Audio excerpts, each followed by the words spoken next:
안녕하세요. 이제 부동산학개론 기본 강좌 제 7강을 보도록 하겠어요. 7강은 여러분들 95페이지 보시면은 부동산 공급이라고 나와 있습니다.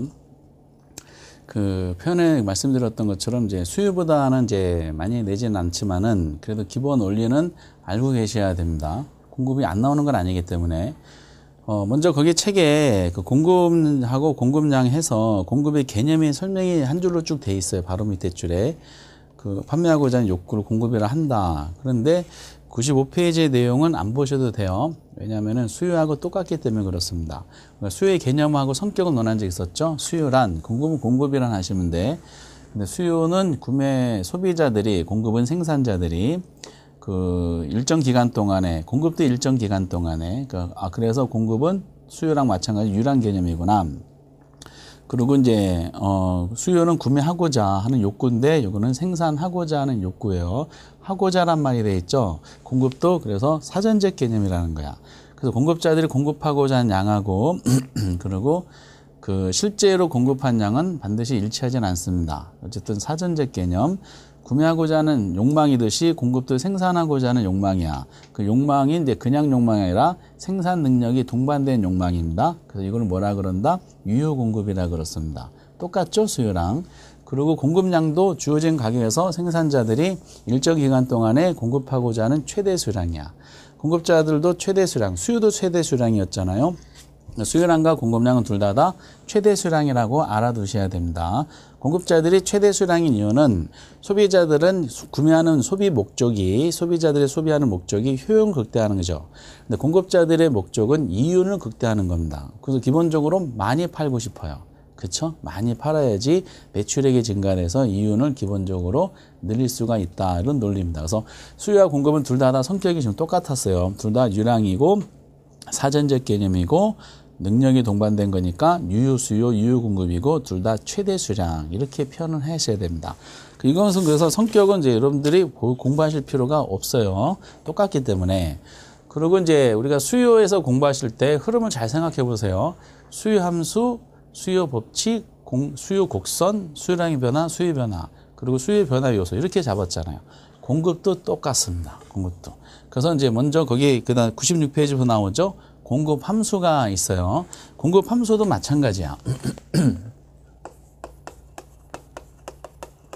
그 함수라는 것은 독립변수와 종속변수 간의 관계라 그랬죠. 종속변수 영향 받는 거, 독립변수 영향 주는 거. 이게 이제 함수였었어요. 근데 수요함수에서는 우리가 이제 수요량이 종속변수였듯이 공급 함수에서도 지금 공급자들이 특정 재화 있죠. 이제 해당 재화가 여기 붙어 있을 거야. 이 해당 재화의 공급량의 변화가 어떻게 되는지 요거를 알고자 하는 것이 목적입니다. 이렇게. 그래서 이제 수요함수에는 수요량이 종속변수였듯이 공급함수에서는 공급량이 종속변수야. 그럼 공급자들은 어떤 물건의 공급하고자 양을 결정할 때 여기다 영향 주는 요소가 많이 있겠죠. 근데 이제 공급과 관련되는 변수가 있어요. 먼저 공급자들은 판매하고자 하는 그 물건의 가격에 가장 민감합니다. 그래서 이제 가격이 해당 재화 가격이 있을 것이고, 그 공급자들은 이제 소비자들하고 좀 차이가 나는 게 이제 생기기 시작하죠. 공급자들은 만드는 거야, 이렇게. 그래서 만들 때 생산 원가랑 좀 민감한 관계가 있어요. 그래서 생산 요소 가격이 나옵니다. 생산 요소 가격. 생산 요소란 말은 생산품을 생산할 때 필수적으로 들어가는 요소예요. 경제학적으로 경제학적으로 유명한 생산 요소가 우선 세 가지가 있어요. 모든 생산품에 다 그 원가가 반영되는데 그 생산 요소 하면은 대표적으로 토지가 있어야 되고요. 그리고 노동이 있어야 되고 자본이 있어야 돼. 그럼 물건 만들 때 공장 지어야 되니까 토지에서 짓잖아요. 토지 매입 가격이 들어가고요. 그리고 공장 지어야 돈이 들어가야 돼요. 제품 만들면 사람이 노동력이 투입되죠. 그 생산 요소를 구매할 때 지불되는 가격이야. 그 토지에 대한 대가로, 그리고 토지 지대, 노동에 대한 대가로 임금, 그리고 자본에 대가로 이자, 뭐 이런 표현이 이제 그 출제가 되는 겁니다. 그 생산 요소 가격이란 말은 생산품을 생산할 때 필수로 들어가는 요소. 이렇게 이제 들어가고요. 그리고 기술 수준도 나오죠. 기술. 나중에 이제 두 가지는 엄청난 의미를 가지게 됩니다. 그리고 어떻게 될 것이다라는 미래에 대한 예상도 역시 마찬가지야. 기타 등등 많이 있을 거야. 정부 규제를 비롯해서 생산과 관련되는 게 많이 있을 거예요. 근데 이런 수많은 요소를 다 동시에 분석하기가 어렵다 그랬죠. 그래서 크게 몇 개로 나눈다고요? 크게 두 개로 나눈다 그랬어요. 뭐하고 뭐? 가격하고 나머지 가격 이외 요소. 그래서 얘네들을 가격 이외 요소라 그랬을 때 가격 이외 요소는 일단은 똑같아요. 수요하고. 일단은 어떻다? 불변이라고 가정했어요. 일단은 불변이라고 가정한다는 것은 얘네들은 우선은 고정을 시켜야 된다는 뜻이죠. 생산비, 기술 수준, 예상 이런 거 다 똑같다고 가정한 겁니다. 그랬을 때 이제 우리는 얘네들은 일단은 불변이니까 우선 뭐만 영향 준다? 가격과 공급량의 관계를 나타낸 거 있죠. 이게 뭐라고요? 이게 이제 그 다음에 바로 논하는 공급 법칙이 됩니다. 여러분들 공급 법칙은 이건 알고 계셔야 돼요. 지문으로 이제 가끔 나옵니다. 이렇게. 그래서 이제 공급 법칙은 수요 법칙하고는 반대죠. 공급자들은 이제 많이 돈을 버는 게 목적이니까 가격하고 공급량과의 관계를 잡았을 때 공급량 보통 QS를 표시합니다. Quantity of Supply라 그래서 공급량 이렇게 잡아요. 가격이 상승했다. 그런데 그 공급량을 늘려주래요. 공급자들은 공급량을 늘리겠지. 그쵸? 이제 가격 상승 공급량 늘려요. 왜냐면은 이제 다른 요소, 그 중에 생산비라 그럴까요? 어떤 생산비가, 어떤 X라는 제품 생산의 생산비가 만약에 1,000원이야. 근데 제품 가격이 이제 만약에 이제 2,000원이야. 근데 제품 가격이 막 비싸죠. 얘는 지금 일정한 상태예요. 2,000원, 3,000원, 4,000원, 5,000원, 만원 계속 올라가면요. 생산비하고 물건의 가격 차이가 점점 벌어지죠. 그러니까 이윤을 많이 벌 수 있기 때문에 이때다 그래서 공급량을 늘리게 되는 겁니다. 가격이 하락했다.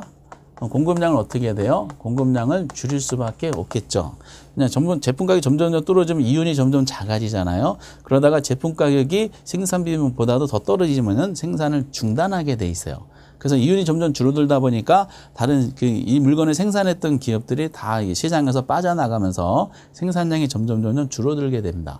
그래서 이제 공급량이 증가되는 이유가 말씀드렸던 이거예요. 가격이 비싸지면은 이 제품에 대해서 이윤을 많이 벌 수 있겠구나. 그래서 기존 이 제품을 생산했던 생산자들이 생산량을 늘려요. 그리고 동시에 이제 저 제품 괜찮네 그래서 다른 경쟁사들이 동일한 물건을 생산하기 위해서 시장에 막 진입합니다. 그래서 기존 공급자들 생산량을 늘리고 새로운 경쟁자들이 들어와서 생산을 늘리다 보니까 공급량이 증가할 수밖에 없어요. 가격이 감소하면 하락하면 그 반대 현상이 나타나죠. 그러다 보니까 공급 법칙은 이제 자주 나온다 그랬어요. 예를 들어서 부동산 가격이 상승하면은 부동산 공급량은 증가한다. 이런 식으로 표현하게 되는 공급 법칙이 그냥 예의상 제시해지는 표현입니다. 그랬을 때 가격과 공급량의 방향이 지금 똑같죠? 상승, 증가, 하락, 감소. 플러스, 마이너스야.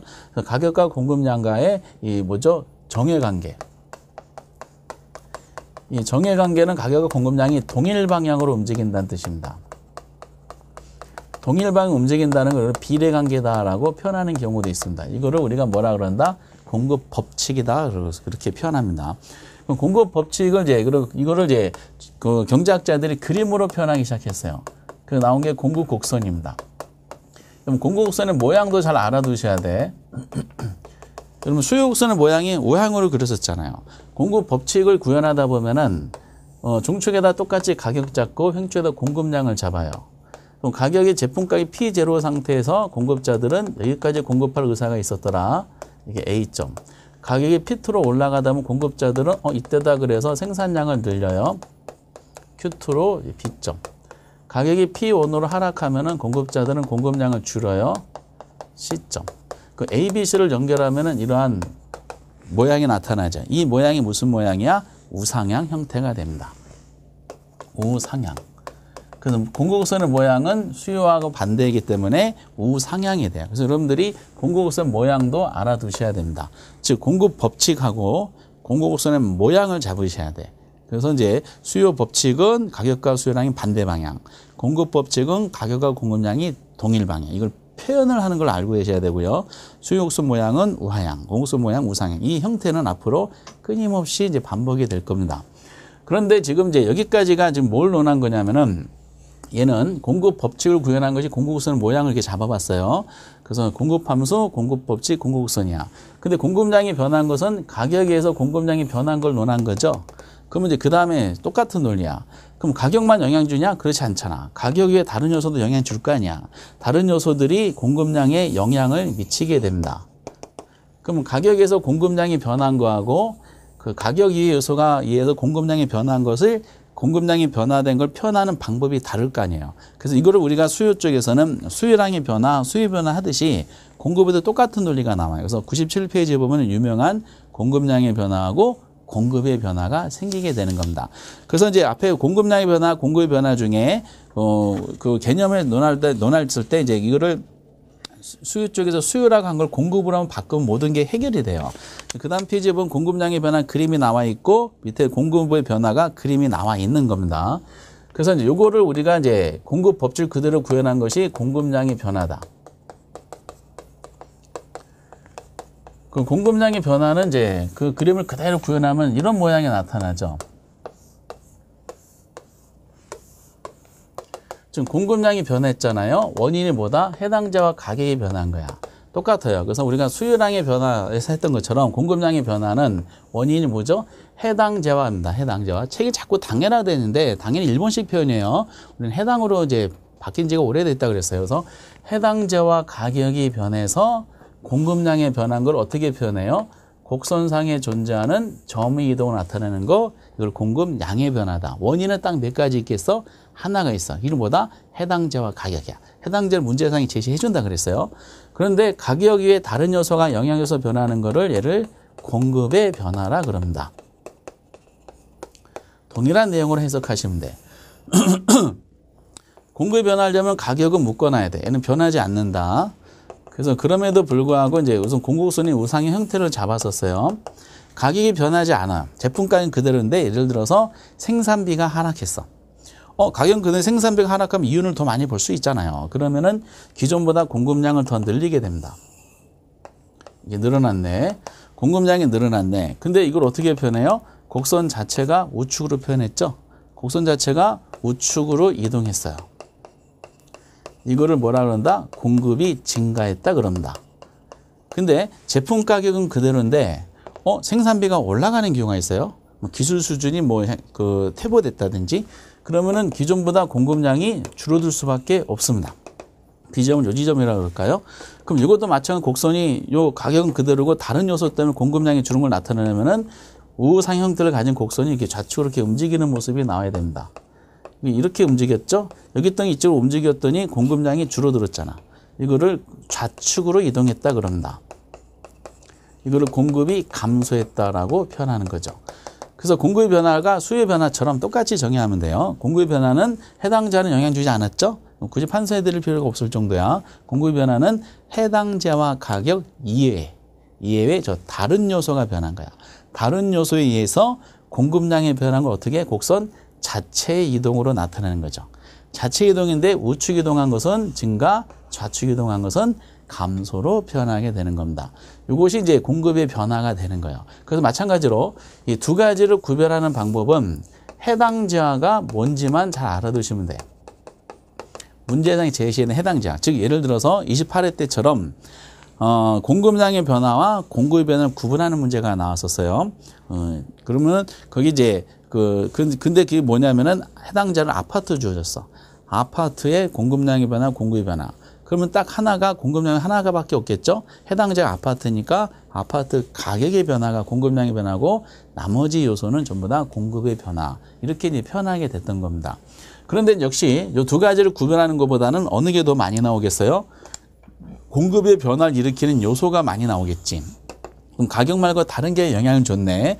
다른 요소가 뭐가 있을까? 그리고 다른 요소를 잡고 그 다음에 얘가 우측으로 이동하는 거하고 좌측 이동하는 거를 구별하는 걸 나옵니다. 그래서 이제 안 나오다가 23회 이후에 나왔던 최초의 문제가 해당자를 만약에 단독주택을 잡아줬는데 단독주택의 공급선을 우측으로 이동을 시킨 요인에 해당되지 않는 거. 그럼 4개가 우측 이동이고 하나가 좌측 이동. 이렇게 이제 표현했던 사례가 이제 생기기 시작했어요. 그러면은 공급 곡선 자체를 움직이게 만드는 공급 변화 요소가 여기다가 몇 가지를 쭉 제시해 드렸잖아요. 제시해 드린 것 중에 공급의 경우에 두 가지가 절대적으로 중요합니다. 끊임없이 나오는 게 저 두 가지야. 그래서 이제 공급 변화 요소입니다. 공급의 변화 요인 중에서 우선은 여러분들 그 생산 요소 가격을 많이 집어넣어요. 생산 요소 가격, 생산비라 그랬죠. 생산 요소란 말을 직접적으로 해주는 경우가 있어요. 이거를 이제 다만 구체적인 생산 요소를 명시하는 경우가 있어요. 노동자들의 임금이 올라갔다든지 뭐 이런 식입니다. 그래서 노동자들 임금이 올라갔다. 요즘에 최저임금이 올라가니까 뭐 사업을 접는 분들도 계실 수가 있잖아요. 공급이 그만큼 그 재화를 생산하는 사업이 접었으니까 어떻다? 그 공급이 시장에 공급되는 게 줄어든다는 뜻입니다. 이것처럼 가격 말고 다른 요소가 영향을 줄 수가 있다는 거예요. 그래서 노동자들의 임금 이렇게 나면 얘는 생산 요소가 변한 거구나. 근데 부동산 쪽이다 보니까 이제 자주 나오는 것이 뭐냐면은 건축과 연관되잖아요. 그래서 건축 원자재 가격이 상승했다, 뭐 하락했다 이렇게 표현합니다. 건축 원자재잖아요. 건축물을 건설할 때 들어가는 필수 요소야. 그래서 이런 것들이 전부 다 생산 요소와 관련되는 겁니다. 그래서 공급의 경우는 생산 요소가 제일 많이 나와. 변화 요소 중에. 그럼 당연히 생산 요소 가격이 상승했다. 그럼 당연히 공급은 어떻게 되겠어요? 공급은 감소하겠죠. 그럼 어느 쪽 움직여? 좌측 움직여요. 가격은 그대로에 불구하고 생산 요소가 하락했다. 이런 공급이 어떻다? 증가하게 되는 뭐 이런 어떻게 보면 상식적인 표현입니다. 그리고 이제 기술 수준도 마찬가지야. 기술 수준이 향상됐다. 그럼 더 많이 생산할 수 있겠죠. 공급이 증가하는 것이고 기술 수준이 퇴보됐다. 이건 공급이 감소하게 되는 겁니다. 근데 이 두 가지가 왜 자주 나오냐면은 이 두 가지가 얘는 공급만 변화시킨 요소이기 때문에 그래요. 공급만 영향을 주는 겁니다. 그래서 우리가 수요만 영향을 줬을 때 있었잖아. 수요만 영향을 줬을 때가 수요 변화 요소 중에 소득을 잡았었잖아요. 공급도 마찬가지야. 공급만 영향 주는 요소를 써줘야 돼. 그게 이제 대표적으로 생산 요소 가격과 기술 수준을 잡아요. 예를 들어서 생산 요소 가격이 하락했다. 그럼 수요가 어떻게 되냐? 그럼 수요를 움직이면 큰일 나. 그럼 전혀 답이 엉뚱하게 됩니다. 생산量하락했다. 공급이 증가한 것이 수요 증가로 생각하시면 안 됩니다. 생산비이기 때문에 생산과 관련되는 거라서 공급만 영향을 주더라라는 거죠. 이거 이외에 이제 우리가 예상도 마찬가지로 했었죠. 어떤 제품 가격에 대해서 가격 상승을 예상했다 그랬어요. 한번 비교해 볼까? 상승이 예상되면은 수요가 어떻게 된다? 수요는 증가한다 그랬어요.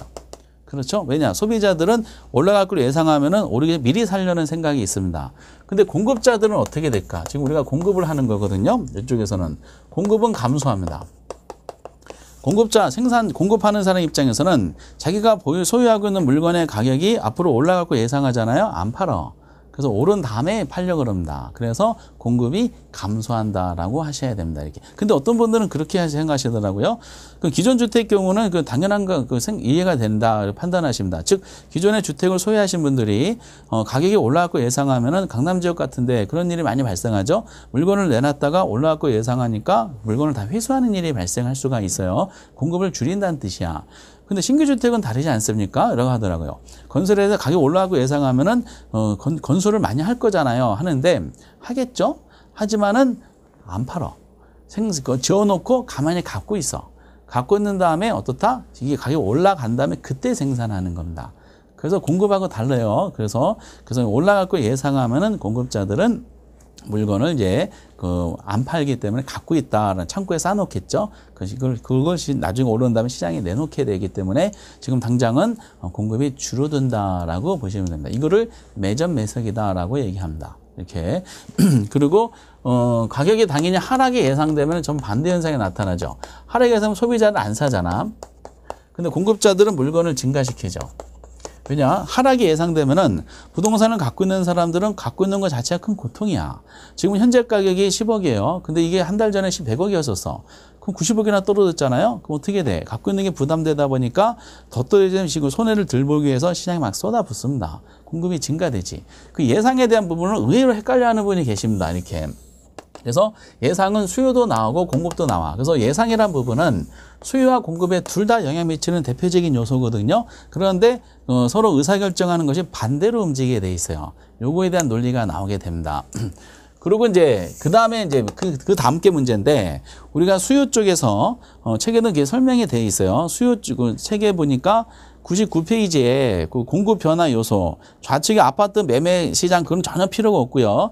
그 99페이지에 양가로 4번에 공급 변화 요소, 공급 증가, 공급 감소 이렇게 나왔잖아요. 그리고 밑에 박스 안에 보충 학습이라 그래가지고 장황하게 설명이 돼 있어.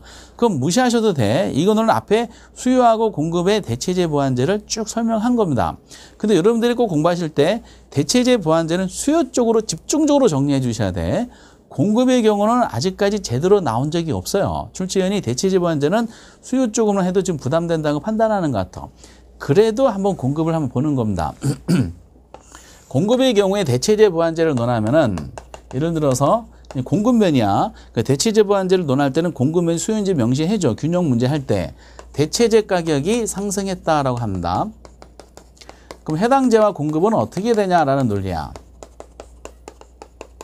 이것도 대체관계가 두 제와는 대체관계라 그랬어요. 무슨 면에서? 공급면에서야. 그러면 공급의 대체관계란 말은 A하고 B가 대체관계다. 그럼 공급자는 A를 생산하든 B를 생산하든 수익은 똑같은 겁니다. 그럼 대체관계는 의사결정은 생산할 때 의사결정 뭐죠? 그 물건의 가격이다라고 생각하시면 돼요.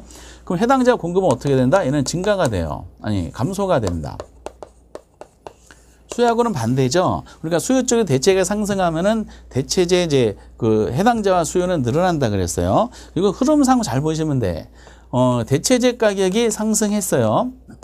그럼 대체제 공급을 논하는 거야. 공급 법칙에 의해서 대체제가 상승하면 대체제 공급은 증가할 거 아니야. 그렇죠? 그럼 해당자와 공급은 감소하게 돼 있어요. 왜? 대체제끼리는 항상 양이 어떻다고요? 양이 항상 이렇게 반대 방향에 움직이는 대량반이 적용이 되기 때문에 그렇습니다. 이렇게. 이게 와 닿으세요? 그렇죠. 그래서 이걸 질문을 종종 가끔가다 문제를 내드리기 때문에 그 수요줄만 공부하시다가 이거를 거꾸로 생각하셔야 되는데 헷갈려 하신다 이렇게 표현을 합니다. 만약에 힘들면은 과감하게 버리셔도 되지만은 건설회사가 있어요. 토지가 있어. 토지, 왜냐면은 이제 건물을 지으려면은 건물은 정착물이다 보니까 꼭 토지가 있어야 돼요. 선택 상황이야. 여기다가 아파트를 질 것이냐, 아니면은 오피스텔을 질 것이냐. 지금 고민 중에 하나가 되는 겁니다. 근데 둘 다 선택할 수가 없죠. 둘 중에 하나를 선택하는 게 이게 뭐죠? 이게 대체 관계다라고 보시면 돼. 근데 가격이 똑같다 그러면 아무거나 선택할 텐데 문제는 여기다가 이제 이거를 아파트라 그럴까요? 아파트 가격이 상승한 거야. 그러면 공급자들은 건설회사들은 아파트와 오피스 둘 중에 하나를 생산하는데 지금 아파트 가격이 얘가 상승하면은 이왕이면은 비싼 걸 생산할 거 아니에요. 그렇죠? 공급자들은 소비자들은 싼 걸 선택하겠지만은 그러면 아파트 가격 상승하네? 그럼 이 땅에다가 뭘 줘야 돼? 아파트를 줘야 돼요. 오피스텔 공급은 포기하고 아파트 공급을 계속 늘립니다. 그럼 아파트 공급이 늘어났겠죠? 그럼 어떻게 될까? 지금 해당자에는 오피스텔 공급은 줄어들 수밖에 없는 겁니다. 이렇게 내용상 특징이죠. 그래서 이제 이런 논리가 이제 나오는구나 보시고, 그리고 보완제도 있을 거야. 만약에 보완제 가격이 상승했다. 이거 공급면입니다. 보완제. 그럼 해당제와 공급은 어떻게 될까? 해당제와 공급도 얘도 같이 증가합니다. 흐름상 그대로 이해하시면 돼. 이 두 제와는 보완관계야. 보완제 가격이 상승했어. 그럼 비싸진 보완제 공급은 늘어날 거 아니야. 공급 법칙이니까. 그럼 해당제와 공급도 어떻게 된다? 같이 늘어나게 되는 겁니다. 이런 논리예요. 그래서 보완관계는 두 제와끼리는 지금 양이 어떻다? 항상 같은 방향 움직이죠. 보양비라고 했습니다. 보완관계는 양끼리, 수요든 공급이든 다 양끼리 같은 방향 움직여요. 그럼 보완관계 뭘까 하면은 공급면에서 보완관계는 아파트에 보면은 아파트에 들어가는 인테리어 시설 같은 겁니다. 건설 내부 시설 같은 게 돼요. 아파트 가격이 상승했어요. 그럼 아파트 공급이 늘어났어. 그쵸? 그러면은 거기에 비대가 들어가야 돼. 내부 시설 중에. 그 아파트 공급 늘어나면은 그 아파트에 들어가는 비대 시설도 같이 늘어납니다. 거기 여러 가지 뭐 창문이라든지 여러 가지 뭐 거기 부수적으로 들어가는 뭐 여러 가지 시설 등이 같이 공급이 되겠지. 그래서 공급의 경우 보완 관계는 이렇게 되는구나. 다만 수요하고 공급면의 대체재 보완제를 예를 들어서 부동산 쪽 관련 예를 들어서 문제를 만들어야 되는데 수요 쪽은 얘가 조금 상대적으로 풍부해요. 근데 공급면에서는 얘가 상대적으로 풍부하지 않다고 했는지 잘 되진 않더라고요. 그리고 장황하게 설명되어 있는 내용은 수요하고 공급에 대한 설명을 하고 있는 건데 수요 쪽으로 원리를 정확하게 이해하시고 공급의 경우 이렇게 요거는 이런 게 되는구나라고 잠깐만 보면 그 내용은 안 보셔도 됩니다. 그런데 다시 정리해봐요. 공급의 경우 꼭 기억하실 것은 이거야. 공급 법칙. 가격과 공급량이 동일 방향 움직인다는 표현하는 방법. 그리고 두 번째 공급선의 모양. 기억하시고 세 번째 공급량의 변화, 공급의 변화는 수요 쪽에 연습한 거니까 그건 해결이 됐고 해당자가 뭔지만 알면 되고요. 그리고 세 번째 공급 변화 요소 중에 공급만 영향 미친 대표적인 거 생산 요소랑 기술 수준 이 두 가지가 이제 특히 공급만 영향 미친 요소로서 특히 많이 나온다. 이 세 가지 꼭 기억하시기 바랍니다. 그 예상 부분도 이제 첨가하면은 뭐 좋겠죠. 과감하게 이쪽 부분 힘들다 그러면은 문제 나올 때 정리만 하시고 뭐 수요 쪽으로만 하시면 되겠어요. 그래서 공급은 이제 수요를 서포트하는 역할이 강하다 보니까 이런 원리로만 이제 정리만 해주시면 되실 것 같아요. 너무 100페이지까지 그 보충학습에 너무 이제 많이 오히려 헷갈려 하실 것 같더라고요. 그래서 원리만 이렇게 이해하시면 충분히 되는 것이지 이걸 암기하는 게 아닙니다. 대체재 보완제는 다양한 예가 나오니까. 그리고 이제 101페이지에 보면은 그 부동산 공급의 유형 및 특징이 그 설명이 되어 있는데요. 요건 수요와 다르게 공급은 좀 필요합니다. 부동산 쪽에 나오는 내용입니다. 이렇게 지워보도록 하겠어요. 공급은 낼 것이 많지 않다 보니까 공급을 이제 부동산 붙여가지고 설명하는 부분들이 있어요. 먼저 그 부동산 공급의 유형이라고 나옵니다. 부동산 하면 여러분 딱 떠오르는 게 뭐 있어요? 토지가 있잖아. 그렇죠? 그럼 토지 공급을 먼저 잡으셔야 돼. 이게 이제 종종 나오죠. 토지 공급은. 토지 공급은 두 가지로 구분을 하셔야 됩니다. 가격에 대해서 하나는 이제 공급선을 수직선으로 만들고요. 하나는 우상향으로 만들어야 됩니다. 이거 공급법칙 작동하죠. 이건 수직선이라는 것은 가격이 올라가면은 공급량을 늘려야 되는데 이거는 전혀 공급량이 늘어나지 않죠. 변하지 않는 거야. 공급량이 고정이 돼 있어요. 이거를 우리가 뭐라 그러냐면 이 형태를 토지의 물리적 공급이라 그럽니다. 그럼 그림상 보면 물리적 공급은 가능하다는 거야, 불가능하다는 거야? 불가능하다는 거야, 이것은. 꼭 잊지 마시고요. 그럼 관련되는 부동산 특성은 무슨 특성이었었어? 그렇죠? 부중성이었었습니다. 그래서 물리적은 불가능하다. 부중성에 의해서 우리가 한번 논한 적이 있었어. 부중성. 그래서 이 형태를 무슨 모양이다? 이거 수직선이다라고 합니다. 완전 비탄이라고 논할 겁니다. 탄력성에서. 그래서 물리적 공급이 가능하다고 표현하면 무조건 X라고 강조를 했습니다. 부중성 논리에서. 근데 이거는 우상향 형태를 보이게 돼요. 이거는 공급법칙이 작동한다는 뜻이야. 그런데 물리적으로 공급이 불가능한 토지가 어떻게 공급법칙이 작동하는 우상향 형태가 됩니까 할 때 이거는 물리적인 형태를 논하는 것이 아니라 주어진 땅이 있죠? 주어진 땅을 인간이 이용하는 개념으로 논하는 거다라고 해석만 하시면 돼요. 그래서 이 형태를 우리가 뭐라 그러냐면은 경제적 공급이라 그럽니다. 또는 이제 이거를 용도적 공급이다라고 얘기도 해요.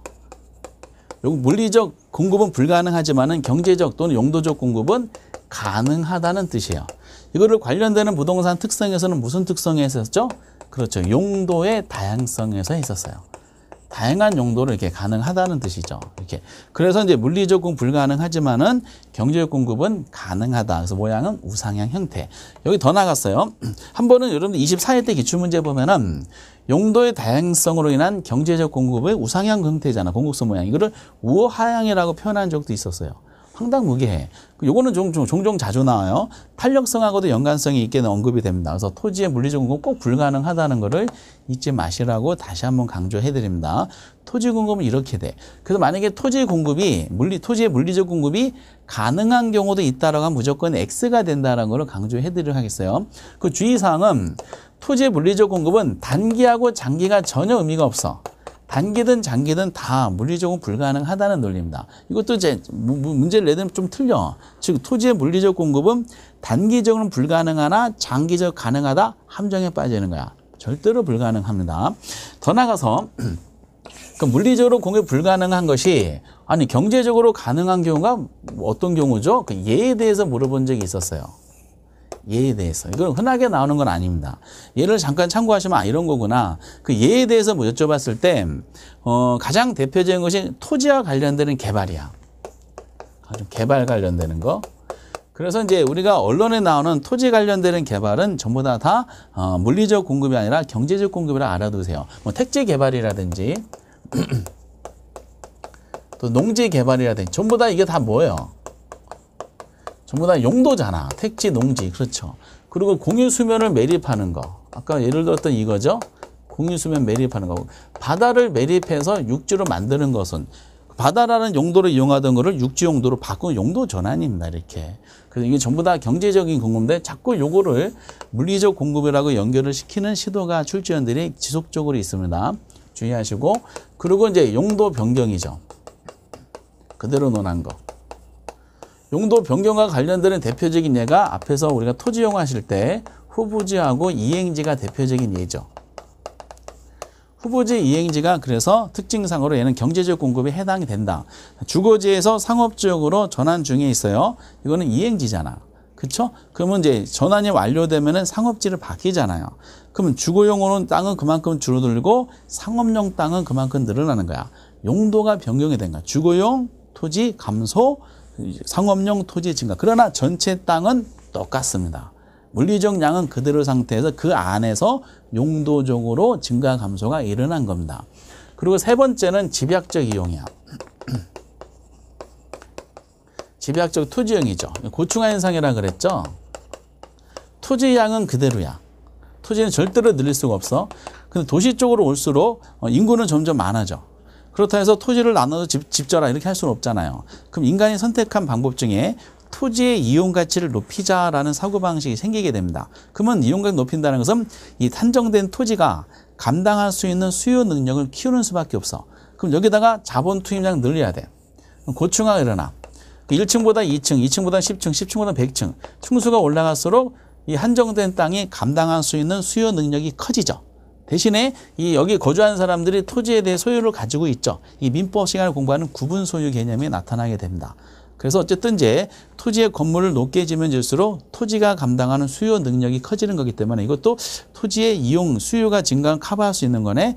그 건물이 높게 져서 인구가 증가한 것만큼 공급을 늘린 형식이네. 그래서 이용적인 면에서 경제적 공급이다라고 얘기도 합니다. 이렇게 흔한 것은 아니지만 이 정도로 이제 확인하시면 되겠어요. 그런데 이제 거기 뭐 방가로 2번에 나오는 신규 공급과 기존 공급 이렇게 되어 있는데 그 다음 페이지 방가로는 단기 공급, 장기 공급 다 무시하시기 바라고요. 그건 이렇게 이제 이해하셔야 돼. 다 그렇게 하시면 안 되고 다 무시하시고 우리 토지 공급을 이렇게 물리적하고 경제적 공급으로 구분했잖아요. 물리적 불가능하다, 수직선, 경제적 가능하다, 우상향. 그런데 그 부동산 중에 보면은 토지만 부동산이 아니잖아. 건물도 부동산이 있어요. 그렇죠? 건물 공급입니다. 건물. 근데 건물 중에 우리가 주택 시장이 많이 논하지만은 건물로 한번 해볼게. 건물은 얘는 정착물로서 건물은 생산재야. 인간이 생산비를 투입해서 만든 부동산이야. 이게 법적으로는 부동산이죠. 그 생산재야. 때문에 건물은요, 얘는 물리적 공급은 가능해. 분명히 가능하다는 우리가 신축 막 하잖아요. 물리적 공급 분명히 가능하다는 걸 알고 계셔야 돼요. 토지는 물리적으로 불가능하지만 건물은 가능해. 다만 잘 보세요. 물리적 공급은 가능하나 수요 증가에 대응하여 즉각적으로 그 물리적 양을 공급량을 늘릴 수는 없다라고 돼 있어요. 이게 이제 건물 공급의 특징에 대한 논리죠. 그러니까 물리적 공급이다 보니까 건물이 얘는 신축이 되거든요. 신축이야. 그럼 물리적 공급 가능한 건 분명한 사실인데 수요가 당장 물리적 공급 해달라, 신축해달라고 증가했어. 그럼 바로 수요가 있는 그 시점에 뭐 아라비안 나이트처럼 바로 그냥 주택이 나와요? 건물이 나와? 안 나와. 그래서 바로 즉각적으로 양을 늘릴 수가 없다는 겁니다. 그러면 즉각적으로 양을 늘릴 수 없다는 이 행간의 의미가 있어요. 그러면 단기적으로는 수요가 있는 그 시점, 단기적으로는 늘릴 수가 없다는 거야. 그러나 일정 시간이 지나면 장기적으로는 가능하다는 겁니다. 그래서 건물에 공급을 할 때는 얘는 그래프를 두 개를 그려. 똑같이. 다만 이것이 토지하고 똑같이 수직선 우상향이라 그래서 동일한 내용이 아닙니다. 우리 토지적 이게 물리적 경제적 공급이라 그랬지만은 토지는 건물은 물리적으로 가능하다 그랬잖아. 요거를 뭐라 그러냐? 단기 공급이라 그럽니다. 그 단기 공급선은 그래서 무슨 모양? 수직선 모양이 나타나. 수요가 있다 하더라도 바로 늘릴 수가 없잖아요. 그래서 기존의 주택량은 변하지가 않습니다. 그런데 일정 시간이 지나면 이때 수요가 있었던 물량이 일정 시간 지나면은 이때 공급이 됩니다. 이거를 장기 공급이라 그럽니다. 그래서 건물은 단기적으로는 신축할 수 없지만 장기적으로는 가능하게 돼 있어요. 그래서 이거는 우상향 형태가 돼요. 이게 나중에 주택시장에 들어가면은 이것이 주택 저량 시장이 되고 이거 주택 유량 시장이 됩니다. 그래서 이거는 이제 신규주택 시장이 되고 이걸 재고주택 아니 이거는 기존 주택 시장이 되고 요거를 신규주택 시장이다 해서 별도로 부수적으로 논하는 상황이 있긴 있어요. 그러니까 우리는 이것만 아시면 돼. 건물은 물리적으로 가능하나 공급하나 수요는 즉각적으로 늘어날 수 없다. 그래서 단기는 불가능하다. 수직선. 장기는 가능하다. 우상향. 얘는 신축이다. 일정 기간 통해서 이건 기존 주택이다라고 참고만 하시면 되실 것 같아요. 그래서 이게 이원화시켜서 논점을 잡으셔야 됩니다. 근데 이제 우리가 이쪽보다는 이건 주택시장 논리이기 때문에 따로 논하고 우리가 이제 토지 공급의 경우가 이제 이런 내용들이 이제 주로 시험에 지문으로 나온다라고 알고 계셨으면 좋겠어요. 그리고 이제 102페이지 하단부에 부동산 공급의 특성이 있죠. 이거는 기억해 주셔야 돼. 공급은 이제 부동산 부침 공급은 나름대로 의미가 있어요. 거기 부동산 공급은 1번의 부증성과 개별성 때문에 비탄력적이고 그리고 독점적이라 이렇게 돼 있죠. 비탄력적 앞에 부증성 때문에 비탄이라는 것이고 그런 탄력성 들어가야지 알 수 있어요. 개별성들이 독점적이다라고 알고 계셔야 돼. 개별성으로 독점적, 부증성은 비탄이다 이렇게. 그리고 이제 거기 동그라미 2번은 부동성 때문이죠. 부동성 때문에 뭐다? 부동산은 위치 공급의 성질을 가지고 있다. 다 부동성 움직이지 못하니까 위치 공급 그렇게 성질을 보시고 그리고 이제 동그라미 3번은 여기 있는 건 아실 필요가 없겠네요. 이렇게 기억해 주시기 바랍니다. 조금 더 세부적인 것은 주택 공급에서 아마 논하게 될 것 같아요. 그리고 오른쪽에 예제가 있죠. 28회 때, 24회 때 이건 좀 떨어져서 언급이 돼 있습니다. 그거 풀면은 이런 의미를 가지겠구나라고 확인할 수가 있어요. 그래서 공급의 경우가 이제 이렇게 다시 이제 전체적으로 다시 볼게요. 마지막으로 공급의 경우는 이제 수요 쪽이랑 똑같이 하셔라. 그래서 성격은 유량이고 사전적 의미고 유효 공급의 최대 수량. 이건 수요랑 동일하기 때문에 이제 생략하고 공급 법칙 아시라 그랬죠. 그리고 공급 곡선의 모양을 아시라 그래서 우상향. 그리고 공급 양의 변화, 공급 변화를 구분하는 건 해당 지하만 아시면 된다 그랬습니다. 똑같아요, 수요랑. 특히 공급 변화 요소 중에 생산 요소 가격과 기술 수요 두 가지가 자주 나온다. 그리고 부수적으로 예상 부분을 수요랑 반대로 움직인다는 기억하시고 대체제 보완전은 나중에 하셔도 되고요. 그리고 부동산 부침 공급의 경우가 있더라. 특히 토지 공급, 물리적으로 불가능하다. 부증성, 수직선. 그리고 그 경제적 공급 가능하다. 용도의 다양성, 우상향. 건물은 공급이 가능하나 시간이 걸린다. 그래서 단기 공급, 장기 공급 이렇게 구분을 하시는 스타일로 그냥 개략적으로 정리만 하시면 되겠습니다. 그래서 이제 공급에 대한 논리를 이렇게 개략적으로 한 이유가 그 두 번째 큰 주제 다음 단계 넘어가기 위한 거예요. 즉 수요하고 공급자들이 자기들끼리만 있어서는 안 됩니다. 소비자들은 물건을 구매하려고 공급자 만나야 되고 공급자 물건을 팔려면 소비자를 만나야 돼. 즉 소비자 시장과 생산자 시장이 만나야 돼요. 그래서 이 사람들이 거래하고자 하는 물건의 수량을 결정하기 위해서 거래하고자 하는 가격을 합의가 일어납니다. 이거를 우리가 뭐라 하느냐 시장 균형이다라고 얘기하게 돼 있어요. 시장 균형에 대한 논리가 우리 책은 104페이지부터 이제 등장하게 됩니다. 그래서 시장 균형에 대한 논리가 어떤 식으로 전개되는지 이걸 다음 시간에 큰 주제 두 번째 내용을 한번 하되 이 시장 균형에 대한 논리를 이해하시려면은 이 수요와 공급 변화 요소를 모르면은 균형도 모르게 돼 있어요. 수요 공급 변화를 알아야지 수요 공급 변화 요소도 맞출 수가 있고 균형도 맞출 수가 있어요. 그래서 균형 들어가기 전에 변화에 대한 내용을 확실하게 정리해 주시고 가셔야 됩니다. 그래서 균형은 다음 시간에 찾아뵙도록 하겠습니다. 여러분들 대단히 수고하셨습니다. 감사합니다.